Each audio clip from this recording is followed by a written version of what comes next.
त्यो राजा वीरेन्द्रको वंशनाश जसरी गरेको छ, अब सत्तामा बस्ने प्रचण्ड, पुष्पलाल दाहाल, छविलाल दाहाल तिमीहरूले एमसीसी र एसपीपी पास गरेर खाने निर्णय पनि गर्यौ। त्यस पछाडि गएर बर्माको आङ सान सुची र दक्षिण कोरियाको पूर्व राष्ट्रपति वान की मुनको स्वास्नी यहाँ आएर होली वाइन बाँडेर जाँदा 1 करोड डलर दिँदा केपी ओलीहरू, प्रचण्ड, बाबुरामहरू खुल्ला मञ्चमा कार्यक्रम आयोजना गरेर त्यहाँ पैसा लिन जाने र गुरो मुद खाने गद्दार कुमाई र जैसी बाहुनहरू भने छेत्रीको कुल ढालेर आज राष्ट्रियता र स्वाधीनता अखण्डता भत्किसकाएर भत्काएर विदेशीको समप्रभुसत्तामा गुलामी गर्न जाँदैछ भने प्रचण्ड हिजो गिरिजाप्रसाद कोइरालाको गोटी हो भने 30 सालमा 30 लाख भारु लुट्दाखेरि म पूर्व कर्मचारीको हैसियतले पनि भन्छु, भोलि जेल जान पनि म तयार छु। दरबार हत्याकाण्ड हुनुभन्दा 8 वर्ष अगाडि पहिला मदन भण्डारीलाई मारेको काण्डलाई कार्यपद्धति हेर्नुहोस् है। तत्पश्चात दरबार हत्याकाण्ड गर्नेमा सबभन्दा ठुलो पूर्व सेनापति प्रज्वल शमशेरको मिलोमतो छ। गिरिजाप्रसाद कोइराला प्रधानमन्त्री, रक्षा मन्त्री सम्पूर्ण अख्तियारी भएको बखतमा परेको घटना हो। माकुने प्रधानमन्त्री तथा गृहमन्त्री थियो भने ऊ चुप लाएर बसेको छ भने यो माधव कुमार नेपाल अर्थात् झलनाथ खनाल, बाबुराम भट्टराई, प्रचण्ड, पुष्पकमल दाहाल अर्थात् छविलाल दाहाल अर्थात् केपी ओलीलाई पनि दरबार हत्याकाण्डको बारेमा इतिहास थाहा हुनुपर्छ। राणाबाट जिउँदै छन् नेपाली काङ्ग्रेसको, पछि ऊ गरेर गए। अहिले रामचन्द्र पौडेल जहाँ 45 सालमा गोल्चे सार्कीले सिंहदरबार ग्यालेरी बैठक संसदभित्रमा कुर्सीले हिर्काएको मान्छे हो भने ऊ राष्ट्रपति छ, त्यसलाई म सार्की बाहुन भन्छु। अनि उसले नै प्रचण्डहरूले 10 वर्ष जनयुद्ध गर्दाखेरि जङ्गलमा जाँदाखेरि प्रचण्ड भनेको ज्ञानेन्द्रले चलाएको, दरबारले चलाएको एजेन्डा हो भन्ने नै अहिलेका राष्ट्रपति रामचन्द्र पौडेल हो। त्यसैले गर्दाखेरि दरबार हत्याकाण्डमा विदेशीहरूको हात पनि हुनसक्छ होइन भन्दिनँ म। विदेशीको हातमा एउटा कुरो कसरी रहेको छ भने 2044 सालमा दोस्रो सार्क शिखर सम्मेलन काठमाडौँमा भएको छ। त्यो शिखर सम्मेलन पश्चात अर्थात् त्यही शिखर सम्मेलनमा भाग लिन आउँदा भारतीय प्रधानमन्त्री, महामहिम प्रधानमन्त्री राजीव गान्धी, उसको स्वास्नीलाई हामीले भित्र पशुपतिनाथभित्रमा छिर्न नदिए। ऊ क्रिस्चियन हुन्, ऊ इटालियाको केटी हुन्, विदेशी हुन्। त्यसैले गर्दाखेरि हाम्रो पशुपतिनाथभित्रमा क्रिस्चियन मिसनहरू छिर्दैन। जहाँ मुस्लिमहरूले पनि आफ्नो मानिरहेको हुन्छन् भने मक्का र मदिनामा हिन्दूलाई लाँदैनन् भने लेप्चाहरू भनेको यो अमेरिकन, युरोपियनहरूलाई, कोरियाहरूलाई, विदेशीहरूलाई त्यहाँ लाँदैनन्। अनि तपाईँको के छ भने अहिले गणतन्त्र आएको 15 देखि 16-17 वर्ष 18-20 वर्ष भयो होला। आज राजा वीरेन्द्रको वंशनाश भएको 22औं वर्षको दिन। त्यो राजा वीरेन्द्रको वंशनाश जसरी गरेको छ, अब सत्तामा बस्ने तिमीहरूले एमसीसी र एसपीपी पास गरेर खाने निर्णय पनि गर्यौ। त्यस पछाडि गएर बर्माको आङ सान सुची र दक्षिण कोरियाको पूर्व राष्ट्रपति वान की मुनको स्वास्नी यहाँ आएर होली वाइन बाँडेर जाँदा 1 करोड डलर दिँदा केपी ओलीहरू, प्रचण्ड, बाबुरामहरू खुल्ला मञ्चमा कार्यक्रम आयोजना गरेर त्यहाँ पैसा लिन जाने र गुरो मुद खाने गद्दार कुमाई र जैसी बाहुनहरू भने छेत्रीको कुल ढालेर आज राष्ट्रियता र स्वाधीनता अखण्डता भत्किसकाएर भत्काएर विदेशीको समप्रभुसत्तामा गुलामी गर्न जाँदैछ भने प्रचण्ड हिजो गिरिजाप्रसाद कोइरालाको गोटी हो भने 30 सालमा 30 लाख भारु लुट्दाखेरि त्यही 30 लाख भारुको पैसाले पटनामा हतियार लुकाएर राखेको थियो। त्यो जनवादी क्रान्ति होइन, नौलो जनवाद ल्याउनु लागि क्रान्ति भएको होइन। नेपालमा चोर बाटोबाट विदेशी समप्रभुसत्ताले बोकाएर पठाएको गणतन्त्र र लोकतन्त्र चाहिँ ल्याएका हुन्। यो लोकतन्त्र मैले मानेको छुइनँ। यो गणतन्त्र मान्ने पक्षमा हामी यथार्थवादी नेपाली जनता छँदैछौँ। नेपालको स्वाधीनता र अखण्डता र अस्मिता र स्वाभिमान र स्वावलम्बता अस्मिताभित्रमा विश्व ब्रह्माण्डको खगोलको एकात्मक प्रणालीभित्रमा सनातन त बोकेर बसेको छ भने यदि एसियामा लडाई भयो भने हामी संसार पलभरमा जलभित्र जान्छौँ। त्यसैले अमेरिका उसलाई म very idiot bastard big terrorism in the world United States of America, you are not American, you are very dangerous big terrorism in the world.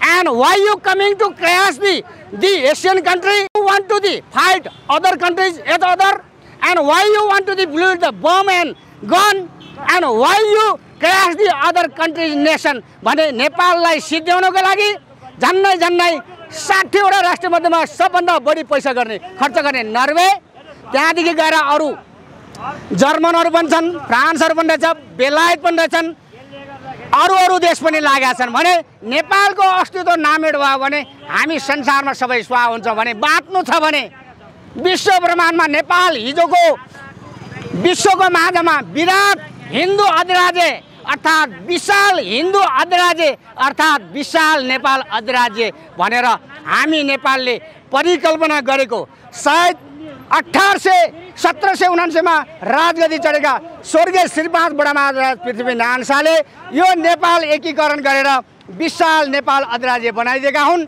यो प्रचण्ड बाबुराम झले माधव केपी ओली अर्थात् रामचन्द्र पौडेल यी नागा होइनन्। 2 कार्यकाल राम्रो लेखायो, 2 कार्यकाल विद्या भण्डार लेखाए, त्यसैले भनिन्छ। यो हाम्रो धर्मशास्त्रले, हाम्रो वैदिक विधि र हाम्रो भाषा शास्त्रले दिएको कुरा हो। यही कुरा भनेको हुँ। यो विगतमा पनि एकजना भाइ जुन शेषमणि दालजी हुनुहुन्छ क्या, शेषमणि पौडेलजी संयोगवश 2078 सालको पुष महिना कोही 19 गते पृथ्वीनारायण शाहको जन्म जयन्ती 300औं जन्म जयन्ती मनाउने क्रममा उहाँसँग मेरो बसन्तपुरको हनुमान ढोकामा माथि पार्वती र महादेवले हेर्नु भएको छ भन्छन्। मलाई लाग्छ त्यो राजा रानी हो, महादेव पार्वती चाहिँ होइनन्। अर्थात् राजा रानी नै भन्नु नै महादेव पार्वती हो, अर्थात् ब्रह्मा विष्णु महेश्वर भन्नु नै तिनै एउटै देवता हुन्। तर उनको रचना लीला धेरै छन्। भने त्यहीँ बसेर मैले 78 साल पुष 19 गते ब्रह्म जानती ब्राह्मण दिज उतते शूद्र संस्कारे न जानती ब्राह्मण हुन्छ कि या ब्रह्म जानती ब्राह्मण हुन्छ भने सत्य त्रेता द्वापर कली चारै युग ठगेर खाने ब्रह्म कर्म गर्ने ब्राह्मणहरूले वेद पढ्ने, उपनिषद पढ्ने, ग्रन्थ पढ्ने, कठोपनिषद पढ्ने, भागवत पढाउने, विद्या के अरे पुराणहरू सुनाउने, रामायण सुनाउने ब्राह्मणहरू त अहिले त राजनीति गरेर कलीमा राक्षसीपना देखाएर हिँडेका छन्। त्यसैले स्वाधीनता बच्यो भने, देश बच्यो भने, अखण्डता बच्यो भने आज राजा छैनन्। तर पनि यहाँ टपरे बाहुनाले ठाउँमा यी ठेकदारी बाहुनाले सप्ताह र पुराण लाएर खाइरहेको छ। म त्यो लगाउनु हुँदैन भन्छु। किन भन्नुहुन्छ भने के अरे श्रीमद् भागवत गीतामा 18 अध्याय छ, 18,000 वर्ष लाग्छ। रामायणमा तुलसी गीत रामायण वा रामायणमा भनौँ त्यसभित्रमा 14 अध्याय समाविष्ट छ भने 7 वटा काण्ड विभाग गरी बनाएको छ। भने एक टपरामा राखेर काटो खाने बाहुन तिमीलाई राजनीति गरेर भनेर कुन चाहिँ वेदले भनेको छ। त्यसैले हाम्रो संस्कार, सभ्यता, इतिहास भू बनावटको आधारमा नबनाऊ। यो ब्रह्माण्डको नीति नियम साम दाम दण्डभेद अस्मिता नबिग्रोस्। त्यस पछाडि गएर देशको नेपाली जनताले, यहाँ सम्पूर्ण नेपाली जनताले शान्ति आनन्दसँग बुद्ध जन्मेको देश आनन्दित भएर आफ्नो बाटो हिँड्न पाऊ। राक्षसै हो यिनीहरू, विध्वंस गर्न आएका हुन्। त्यसले गर्दाखेरि पनि रसियाले युक्रेनलाई छोडेको छैन भने अमेरिका दक्षिण एसियामा युद्ध गराउनलाई चीनसँग लड्नु भनेर आएको छ। भस्म हुन्छ, सिद्धिन्छ, चीनले जित्दिन्छ, कोरिया लाग्छन्, ध्वस्त हुन्छ अमेरिका। किन भन्नुहुन्छ भने उहाँलाई त्यो विषयमा बारे नेपालको ऐतिहासिक भूगोलको बारेमा सायद यदि क्षेत्राधिकार छ भन्ने पनि सायद पुष्पकमल दाहाललाई थाहा छैन होला। उहाँलाई कसरी आफ्नो सत्ता जोगाउने, उहाँलाई कसरी आफ्नो गठबन्धनमा बस्ने, आफ्नो कसरी स्वार्थ सिद्ध गर्ने, स्वार्थीय राजनीतिबाट राजनीति गरेको हुनाले अब तपाईँको के छ भने सबभन्दा ठुलो 2टा ब्राह्मणहरूको लडाइँ भइरहेछ अहिले। एउटा कुमाई, एउटा जैसी। प्रचण्डजी जैसी हो, केपी ओलीहरू कुमाई हुन्, त्यस्तै झले र माधव पनि कुमाई हुन्, प्रचण्ड पनि कुमाई बाहुन हुन्। यी दुष्ट बाहुनलाई कलीमा म किन गाली गर्छु? यिनीहरूले राजनीति गर्न भनेर वेदमा लेखेको छैन। ऋचा पढौँ, महात्म्य संहिता पढौँ, विधिको विधान हेरौँ, नीति संहिता र आचार संहिता पढ्यो भने ब्राह्मण तमाम जातिसँग फेल खानेछन्। यो कोशी पारेको भोटे हो। यसले छोड्ने छैनन्, कालले छोड्ला यसले छोड्ने छैनन्। हान गोली, पुलिस आएर हान्ने कि आर्मी आएर हान्ने, या तेरो ज्यान मार सेना पुलिसले हान्ने, कसले हान्ने, मलाई हान, म थापिदिन्छु गोली। यति भन्दै धेरै बोले होला। अङ्ग्रेज सेना 3700लाई मारेको इतिहास जिउँदै छ, ताजै छ।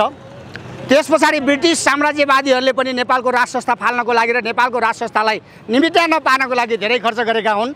अन्तिममा सकेन।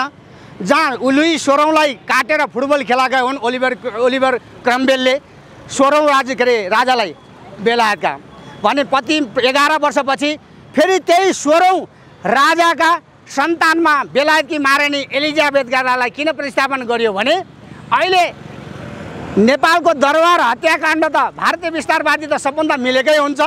ओ त इन्डिया मादर चाहिँ त्यसै भने होइन, ऊ आमा पनि बाँकी राख्दैन, छोरी बुहारी पनि बाँकी राख्दैन।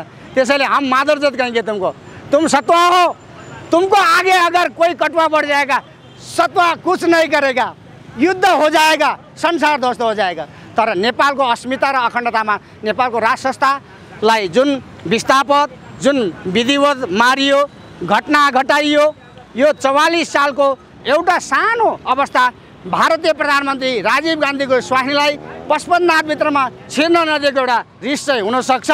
तर नेपाली सेनाका 3वटा गण थिए, त्यहाँ शेरगण, शमशेर दल, सिंहनाथ गण थिए।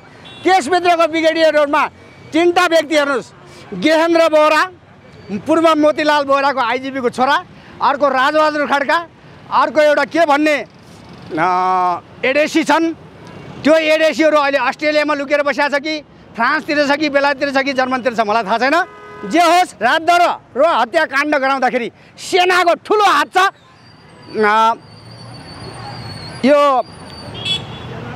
एउटा पैसाको हात तक गरिहाल्यो नि, सेनाले लिइहाल्यो नि। त्यस पछाडि गएर प्याराजङ थापाले यसमा हाम्रो नेपाली सेनाको हात छैन भनेर बोलेको थियो। उहाँ प्रज्वल शमशेर भन्दा पछाडि भएको सेनापति हो। ऊभन्दा अगाडिकै कालमा घट्नेको घटना हुनाले प्रज्वल शमशेरलाई ल्याएर समात्ने बित्तिकै नाङ्गो झार भइहाल्छ नि बेथा र कथा। किन तिनमोरी रौँ र बेथा केलाउने? हामी जनता हौँ, हामी नागरिक हौँ, हामीले त बोल्छ भन्ने कुरो थाहा छ। दरबार हत्याकाण्डमा यहाँ भित्रकै international Interpol with all a person have to be go to connecting and they have do this thing. Yes, यो घटना यसरी घटेको छ।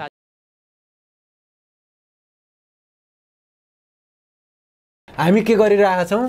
10 वर्षमा 10,000 मेगावाट बेच्ने कुरा गरिरहेका छौं। हाम्रो टोटल सम्भाव्य उत्पादन भनेको 82,000 83,000 मेगावाट, तर त्यो सम्भव भनेको चाहिँ हाम्रो 42,133 समथिङ मेगावाट हैन।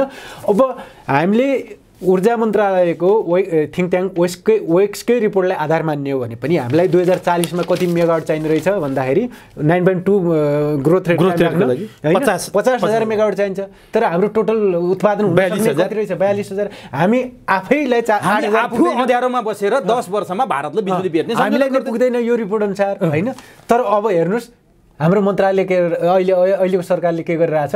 10 वर्षमा 10,000। त्यो 10 वर्षमा 10,000 सम्भव पनि छैन फेरि, किनभने एउटै परियोजना बनाउन तपाईको 200-300 मेगावाटको परियोजना बनाउन पनि हाम्रो के रे तपाईको विगतमा मध्य वर्षाङ्क हेर्नुहोस्, समिले हेर्नुहोस्, 8 वर्षमा सक्ने भने 14 वर्ष 16 वर्ष लाग्यो हैन, 30 वर्ष लाग्यो मेलम्ची सक्न हैन।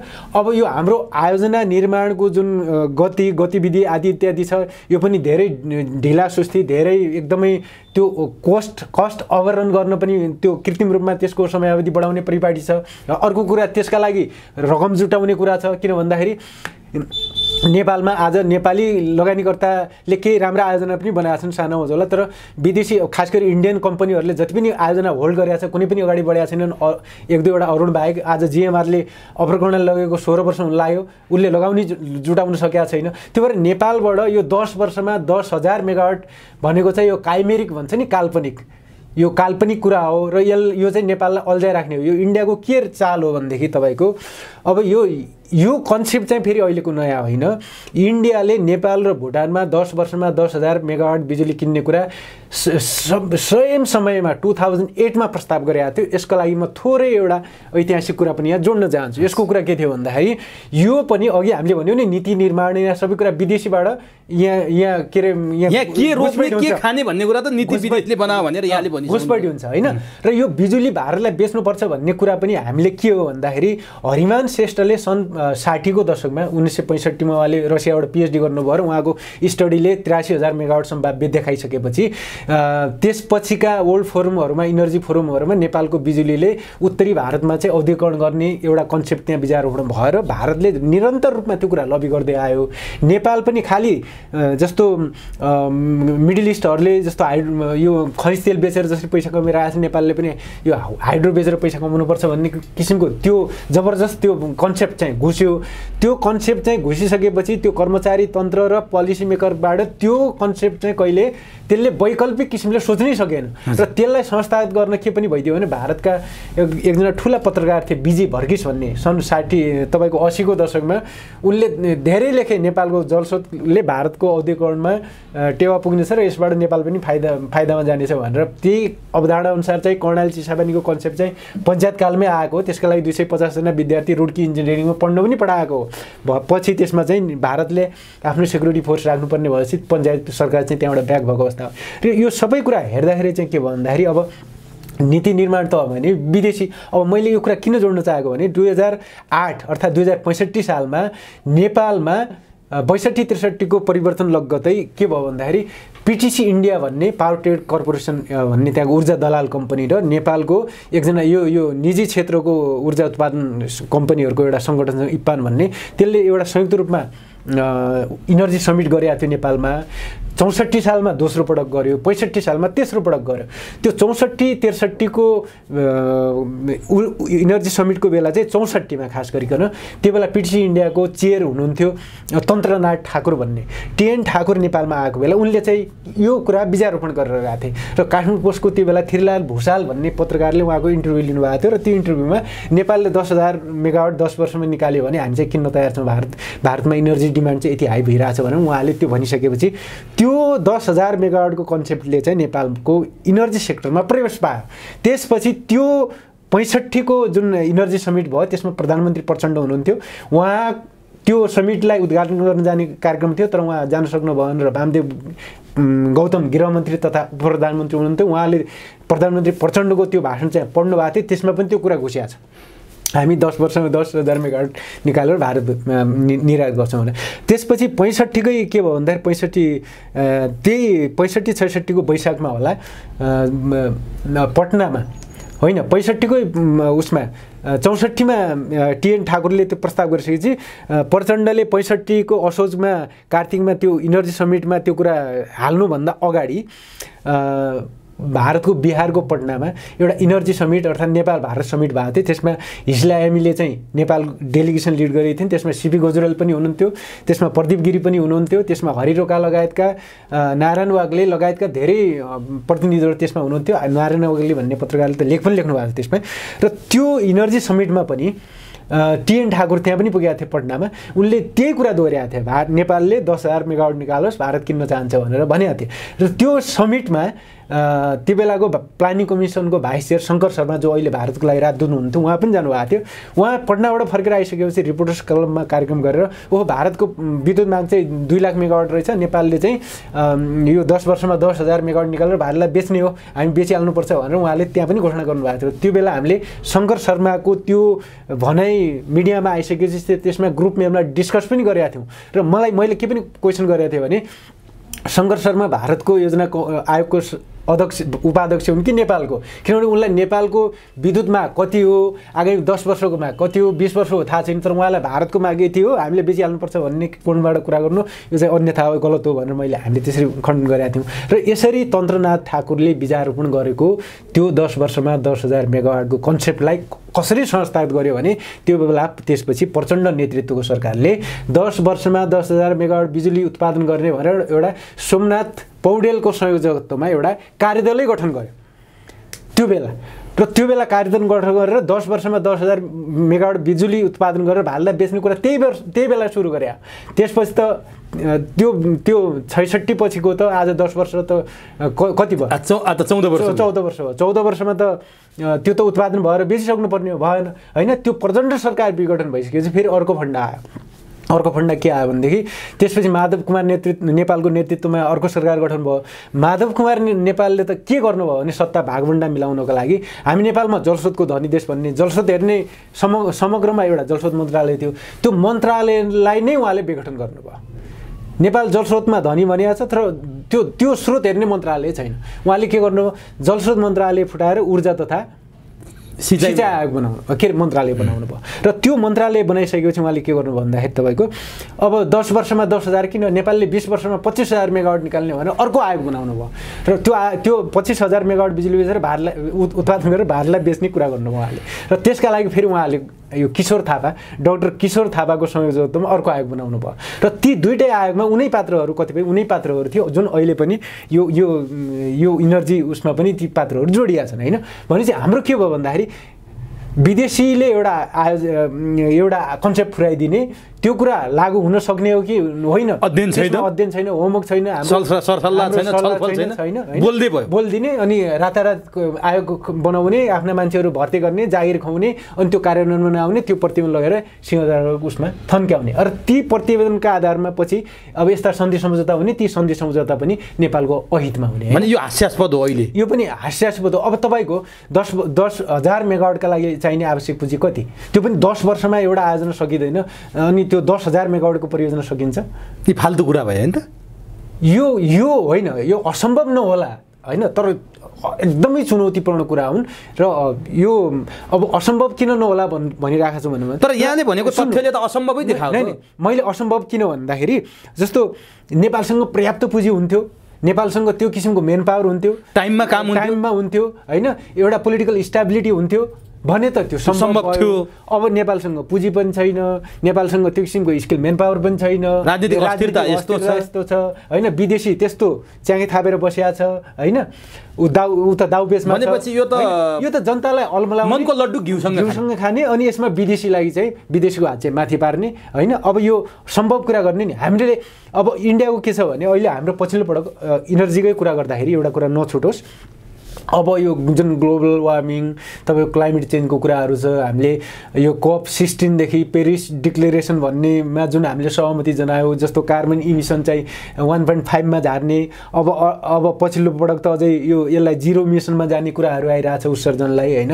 त्यसका लागि त के हुनु पर्यो भन्दाखेरि जस्तो खनिजबाट उत्पादित हुने ऊर्जालाई विस्थापन गर्नुपर्ने यो चाहिँ ग्लोबल हाम्रो सबै गभर्मेन्टहरूले चाहिँ कमिटमेन्ट गरेको कुरा हो। त्यो भएर वेस्टर्न कन्ट्रीहरू चाहिँ आज तपाईँको इलेक्ट्रिक भेहिकलतिर गइरहेको अवस्था छ हैन। हामी कहाँ के छ भने हामी पनि इलेक्ट्रिकमा जानुपर्ने अर्थात् स्वच्छ ऊर्जामा जानुपर्नेमा हामी चाहिँ फेरि भारतबाट थप पेट्रोलियम ल्याउने, लोथरमा अर्को राख्ने, चाराली झापामा अर्को राख्ने हैन, उसको ग्यास पाइपलाइन ल्यायौँ भने गर्व गर्ने आफ्नो स्वच्छ ऊर्जा त उसलाई दिने। अब 2045 मा भारत 0 इमिसनमा जाने भनिरहेछ। यो अहिले 24 हो, 45 मा नेपाल जानु पर्दैन? नेपालको कमिटमेन्ट होइन? नेपालले चाहिँ त्यो जाँदाखेरि त नेपाललाई फाइदा होइन, आफ्नो देशमा भएको स्रोतलाई डम्पिङ साइट बनाएर अरूलाई हरियाली बनाउने काममा नेपाललाई अनि हामी कुन व्यापारी कुन यो चाहिँ नि डेभलपमेन्ट कन्सेप्टमा हामी अगाडि गइरहेको छ? यो त हाम्रो यो शुभचिन्तन होइन, यो त कुचिन्तन हो जस्तो मलाई। अब नि जस्तो अर्को हामीले फाइदा लिन सक्ने कुरा के थियो भने रोयल्टीको कुरा पनि उठ्दो रहेछ क्या यहाँ। जस्तो बुढी गण्डकीको पानी भारतले लिँदा अथवा भारतमा जाँदा त्यसको रोयल्टी हामीले लिने, अथवा हामी त विद्युत बेच्ने मात्रै हेरिरहेको छौँ क्या यहाँ। भारतले बाढीले क्षति गर्दा त्यसको रोके बापत हामीले रोयल्टी खानुपर्ने, विदेशी अरू देशहरूमा यसका नजिर पनि हामी पाउँछौँ। यो कुरामा हामीले कहिल्यै किन गर्न सक्छौँ? जस्तो बुढी गण्डकी सम्झौता हुँदा पनि यो गरिएन, कहिले पनि गरेनौँ। अब कहिले चिनियालाई दिएको छ, कहिले आफै गर्छु भनेको छ, कहिले भारतलाई दिन तम्सिया छ, कहिले के गरेको छ। हामीले यी पानीको तपाईँले भने जस्तो मल्टी डाइमेन्सनल तरिकाले पानीलाई किन सोध्न सकेनौँ? यो त हाम्रो नीति निर्माणताहरूको एउटा दरिद्र चिन्तन छ। यो बिजुली मात्रै होइन भन्ने कुरामा त यो तथ्य पनि लुकेको छ नि होइन। होइन अब यस्तो भयो जस्तो कतिपय पात्रहरू जस्तो हिजो वेस्ट सेतीको त्यो लाभको अर्थ छैन भन्ने पात्रहरू आज बुढी गण्डकीमा त्यही कुराहरू उठाइराखेका छन् होइन। हाम्रो एउटा त के भयो भन्दाखेरि यो बुद्धिजीवी पनि बिकुवा भए होइन। एउटा आफ्नो अडानमा नरहने आफ्नो स्वार्थ अनुकूल दाताको स्वार्थ अनुकूल बोल्ने अनि दाताकै त्यो स्वार्थ अनुकूलका आयोजनाहरू परियोजनाहरू एनजिओहरू चलाएर हिँड्ने होइन।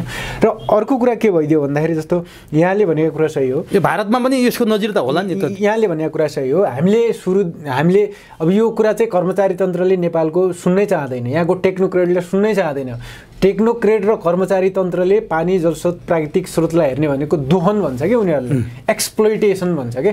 त्यो मलाई एकदम आक्रामक लाग्छ। किन भन्दाखेरि कुनै पनि कुरा उनीहरूको दुईवटा कन्सेप्ट छ, फ्लडलाई कन्ट्रोल गर्ने, स्रोतलाई एक्सप्लोइटेसन गर्ने भन्छ। त्यो दुईटै कन्सेप्ट रङ हो। किनभनेदेखि तपाईँले प्राकृतिक स्रोतलाई कन्ट्रोल गर्न सक्नुहुन्न, प्राकृतिक प्रकोपलाई त्यसलाई चाहिँ व्यवस्थापन गर्ने हो होइन। जस्तो जापानिजहरूले आज हेर्नुहोस् भूकम्पसँग पौठे जरी खोरेर बाँचिरहेको छ नि, व्यवस्थापन त गरे, त्यसलाई कन्ट्रोल गर्न सक्ने होइन के होइन। यहाँ चाहिँ कोशी कन्ट्रोल गर्ने, कोशीको फ्लड कन्ट्रोल गर्ने भन्छ, नियन्त्रण गर्ने होइन के, व्यवस्थापन गर्ने। त्यो कन्सेप्टमा हामी कहिले पनि गयौँ। तर हाम्रो पुर्खाहरूको त्यो ज्ञान थियो, त्यो के भन्छ प्रविधि थियो होइन। प्राकृतिक स्रोतसँग कसरी जुझ्ने, कसरी व्यवस्थापन गर्ने भनेर। नभए त अहिले यो तपाईँको यो बाँध साँध यो तटबन्धको कन्सेप्ट आएको त यो ब्रिटिसहरू आएपछि न हो। त्योभन्दा अगाडि पनि त बाढी त हुन्थ्यो, तर हाम्रो पुर्खाहरूले त्यसलाई सामना गरेर बसेका थिए। त्यही भएर यो चाहिँ के हो भन्दाखेरि हाम्रो कर्मचारी तन्त्रमा अहिले जुन यो पश्चिममा जुन टेक्नोलोजीको कन्सेप्ट जुन पस्यो त्योबाट बाहिर आउनै सक्दैनन् होइन। त्यो भएर उनीहरूले चाहिँ यसको खालि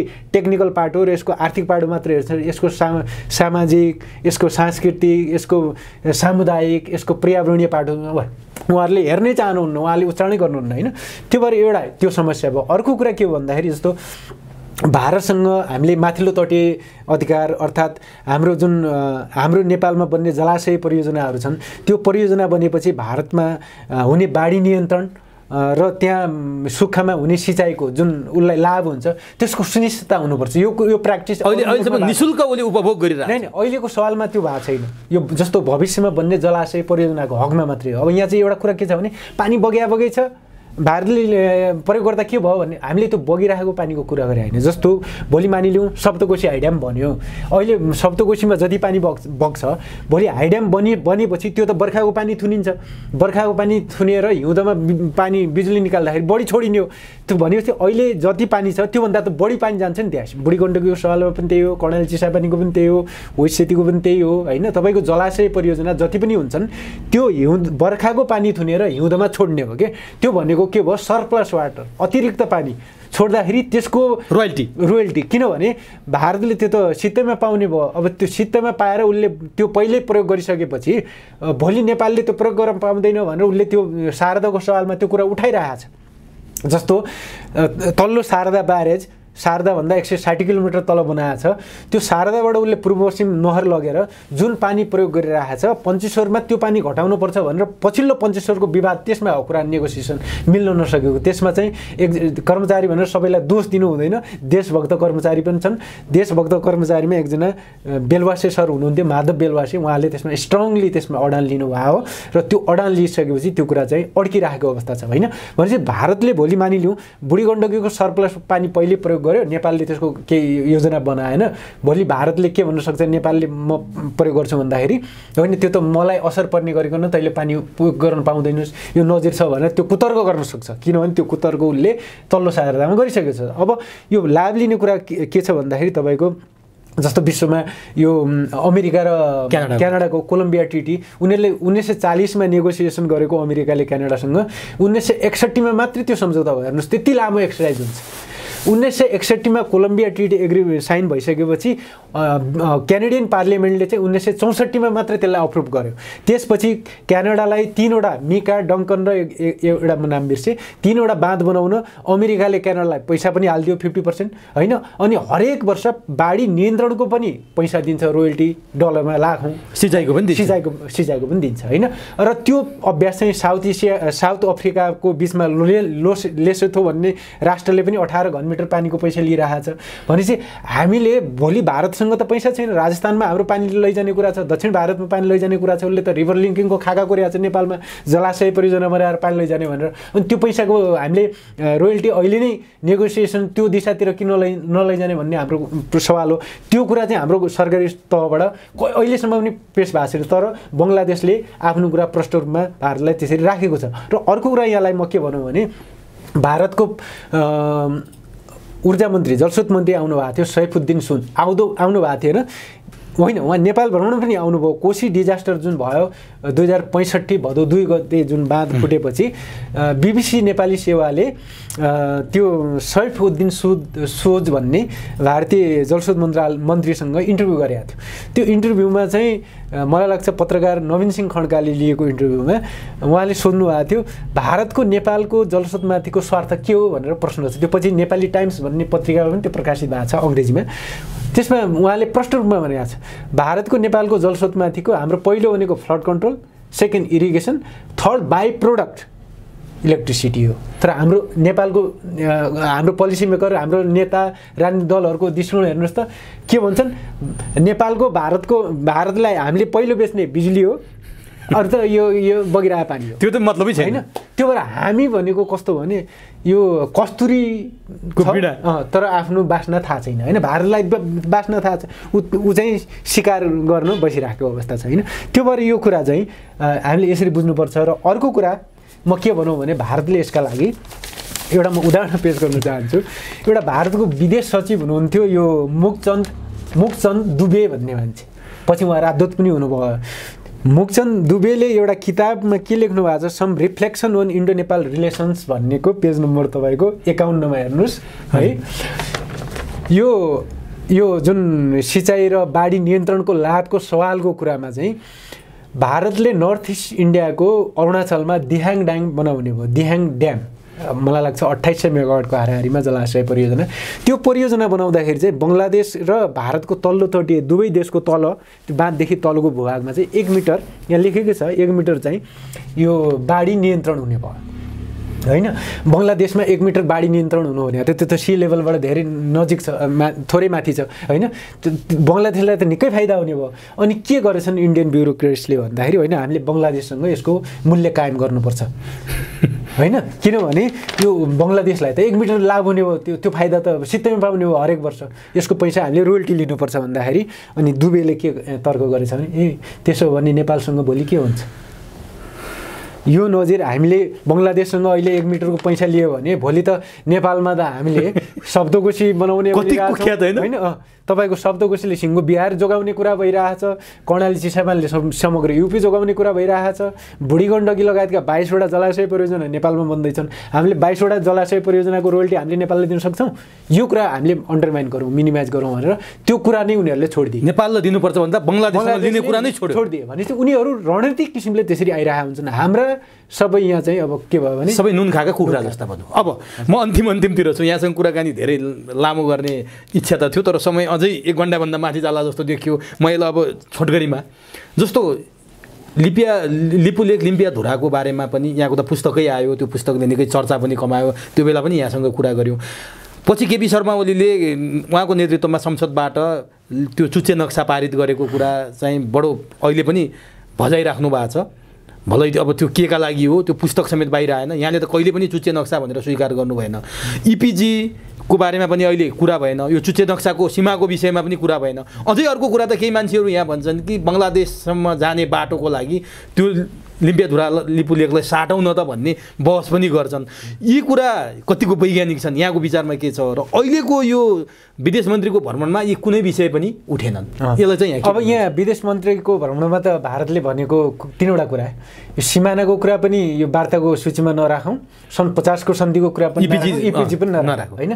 भनेपछि यहाँ त के भयो भने हामीले भारतीय मुद्दामा मात्रै हामी लतारिनु पर्ने भयो, हाम्रा मुद्दा के पनि भएन होइन। अस्ति प्रधानमन्त्री प्रचण्डको भारत भ्रमणमा पनि हाम्रो केही मुद्दाको के उठ्नु पर्थ्यो भन्ने कुरा त्यहाँ पनि सीमा नक्साको कुरा उठ्नु पर्थ्यो हैन, इपिजीको कुरा उठ्नु पर्थ्यो, असमान सन्धि सम्झौता खारेजीको कुराहरू उठ्नु पर्थ्यो हैन। तपाईँको गोविन्द गौतम लगायत हामीले सीमा क्षेत्रमा हामीले भारतीयहरूका कारण ज्यान गुमाएका मान्छेहरूका बारेमा कुरा उठ्नु पर्थ्यो। त्यो भारतले अखण्ड भारतको नक्सा राखेको थियो, त्यसमा नेपाललाई समेटेर त्यो कुराको विरोध हुनु पर्थ्यो। त्यो कुरा थाहै छैन भने हैन, उल्टा 18वटा 14-15वटा भैँसी लिएर आए हैन। अब भनेपछि भारतले लतारिरह्यो, हामी लतारिरह्यो, हामी उसको प्राथमिकतामा हामी जहिले लतारिरह्यौँ। हामीले हाम्रो प्रायोरिटीलाई हामीले किन चाहिँ अगाडि पृष्ठभूमिमा राख्न सक्दैनौँ हैन।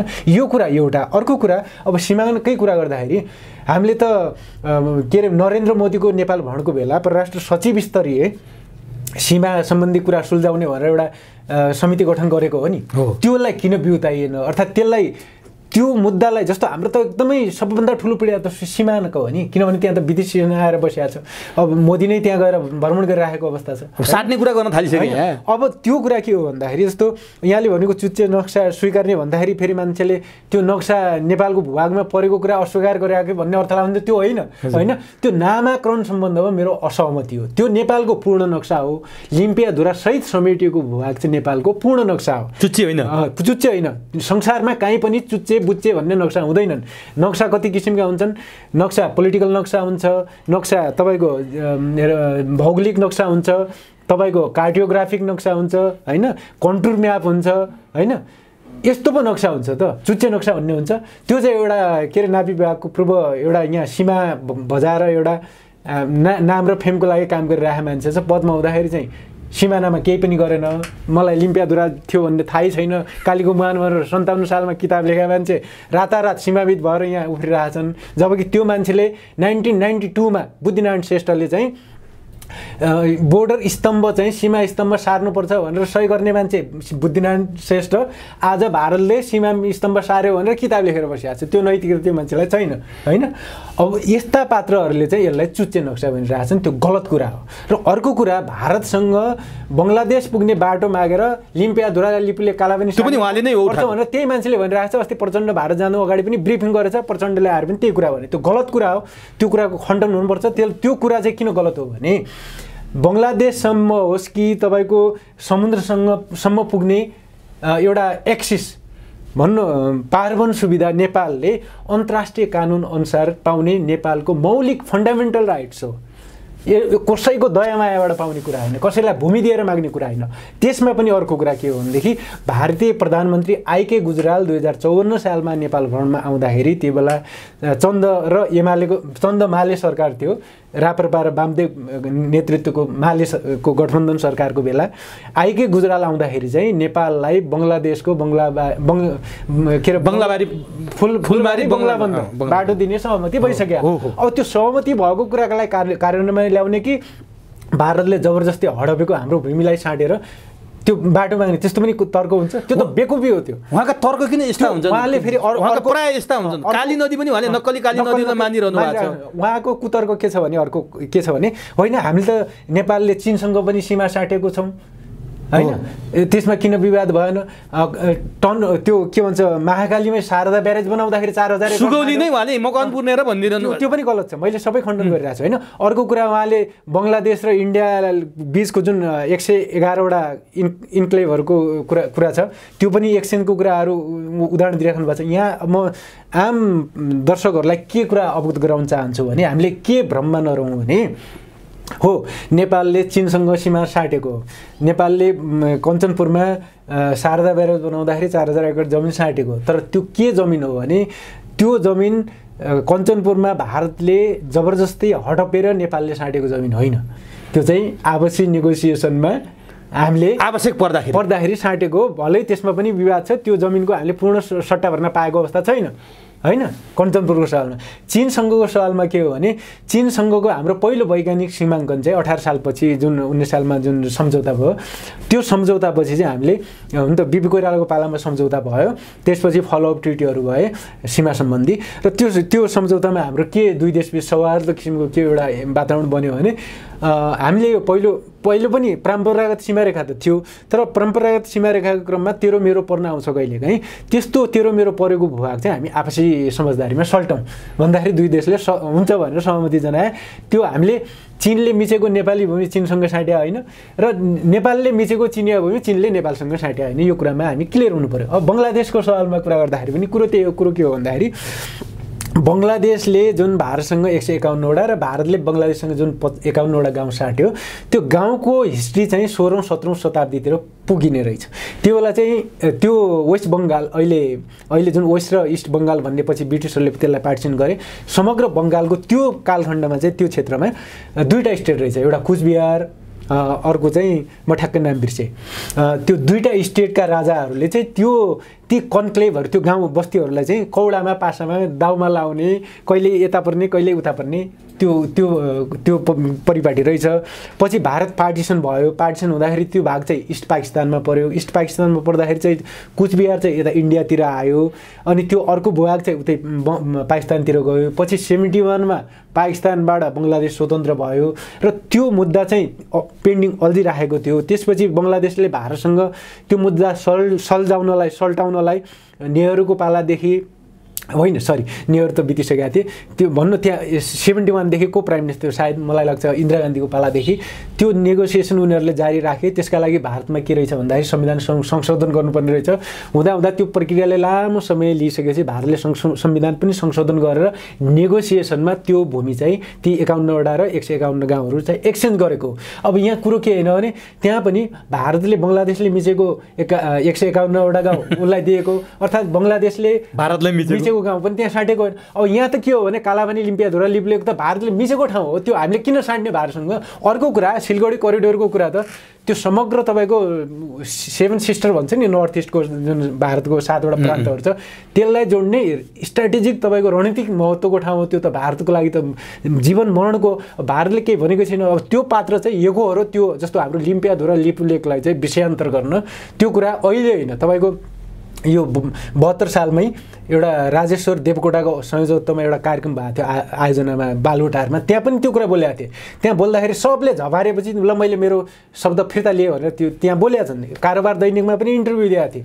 त्यो कारोबार दैनिकमा पनि सगरमाथा चीनमा पर्छ भनेर भने के अरे चिनिया प्रधानमन्त्री चाउन लाईले भने त्यसमा पनि त्यो कुरा जुडो बोलेको छ होइन। जबकि चाउन लाईले चाहिँ सिंहदरबारमा हाम्रो प्रधानमन्त्री बिपी कोइरालासँगको वार्तापछि तपाईँको प्रधानमन्त्रीले जुन नक्सा देखाउनु भयो त्यसले चाहिँ सगरमाथा नेपालमा पर्छ भन्ने कुरा हामीले स्वीकार्यौँ भनेर ग्रीष्मबहादुर देवकोटाको किताबमा प्रश्न लेखेको छ होइन।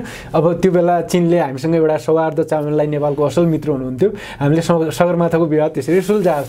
अब भनेपछि यो सीमाका नाममा जसले यसरी भ्रमहरू सिर्जना गरिरहेका छन् यी पात्रहरूबाट पनि हामी सजग र सचेत रहनुपर्छ। अब अन्तिममा मैले यहाँलाई के बुझेँ भने यत्रो कुरा गर्दाखेरि नेपालको नेतृत्व त्यस्तै निम्छहरू र आफूलाई विज्ञ भन्नेहरू र त्यो सरकारको अथवा प्रधानमन्त्रीको शक्तिको वरिपरि बस्ने मान्छेहरूको गलत सल्लाहका कारण निम्छरो नेतृत्व र गलत सल्लाह दिने विज्ञ भनाउँदाहरूको कारण आज देशले यो दुर्गति भोगिरहेछ होइन। यसमा यहाँ सहमत हुनुहुन्छ? अब यो कुरामा चाहिँ सम्बन्धित निकायको ध्यान जाओस् र विज्ञ पनि गतिला हुन् र नेता पनि गतिला भए मात्रै देश जोगिन्छ र कोही नबिकुन् र सबैले राष्ट्रिय स्वार्थलाई शिरमा राख्नु। हस्, यो महत्त्वपूर्ण समय र संवादका लागि यहाँलाई हार्दिक धन्यवाद।